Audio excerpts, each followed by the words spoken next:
there. Wasn't expecting you all so soon, but anywho, welcome. It's your girl, Jessleaveittome, and today I am high in the heavens, just like some of your wigs. Day in and day out, I continue to see wigs that sit like mountaintops upon some of your heads. But hey, no need to worry. That's why I'm here. Today's tutorial will teach you how to produce a flat wig from coral foundation to construction to styling. So before things get any higher, let's jump into the tutorial.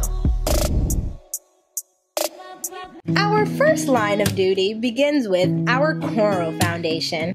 One of the main problems I find that make wigs so high is that most people do not have a solid foundation. Your wig cannot lay on a bulgy foundation. If your cornrows look like this, there's no way your wig is going to lay flat. Your cornrow base should be nicely braided down in a style that works for your hair. For me, straight backs work best. Your cornrow base should look something like this, nice and flat. Your cornrows don't have to be neat, they just have to be done properly. Now on to step 2, and we're almost through with wig construction.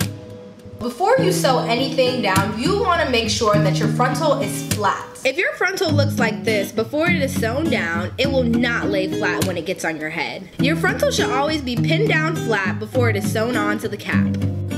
Once you've sewn on your flat frontal, the next step is to sew in your tracks. With your tracks, the only thing you're going to be doing is sewing them in a back and forth motion. Once I have only this much space left to fill in, I switch up my sewing technique. The technique is simple. All you gotta do is follow a little pattern. So the first step is to sew a track along the border of your frontal. This helps with the transition from your frontal to the rest of your tracks. Next, you want to sew in another track that follows the curve within the leftover space. After this, you just want to go back and forth between the two until the space closes. This technique helps the top of my wigs to lay flat. And last but not least, my most favorite part, styling and touch-up. Styling with heat is very optional, but I just find that adding a little bit of heat always helps in the lay of my wig.